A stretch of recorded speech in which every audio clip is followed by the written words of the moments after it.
কবুতরগুলি আমার বাসা থেকে আমার নানির বাসা চলে আসছে এরা ঘাস খাওয়ার জন্য। এদের মনে হয় কিছু ভিটামিন প্রোটিনের কিছু মনে হয় অভাব আছে, এর জন্য এরা নিজেদের খাবার চাহিদা পূরণ করার জন্য এখানে চলে আসছে। ওই যে ঘাস খাইতেছে, কি পোকামাকড় খাইতেছে।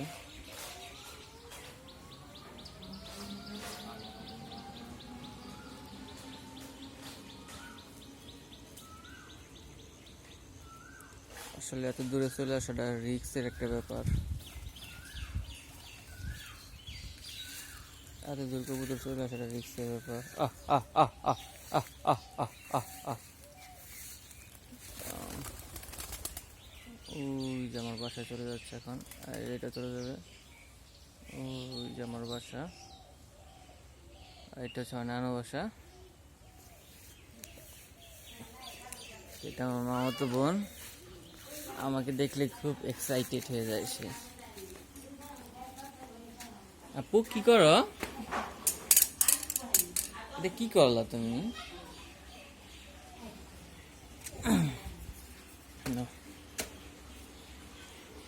Tata, bye bye, bye bye. না যাব না, চলে গেলাম, চলে গেলাম, টাটা, বাই বাই। এই গাড়িটা দেখে আমি সবসময় খিস খেয়ে যাই, আমি মনে হয় যে পুলিশের গাড়ি। কি কি হয়েছে? বাই বাই, টাটা, চলে গেলাম।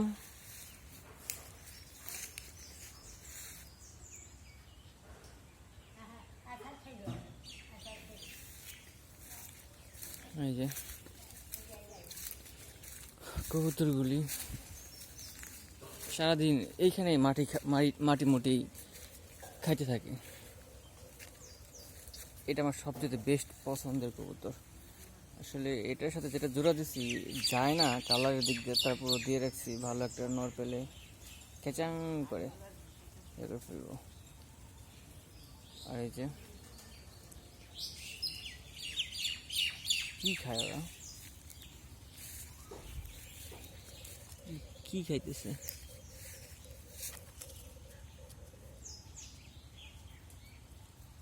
আমার বাসাটা হচ্ছে ওই টিনের পিছনে, যে ছাদ দেখা যাচ্ছে না অবশ্য, সেটাই আমার বাসা।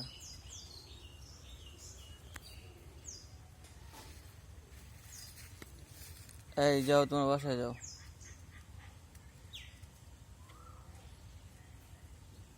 পোকামাকড় খাইতেছে, সাথে মাটি।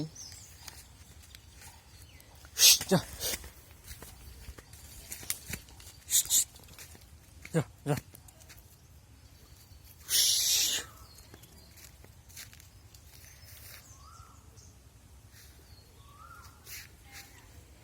চলুন আপনাদের একটা সৌন্দর্য দেখায় নিয়ে আসি।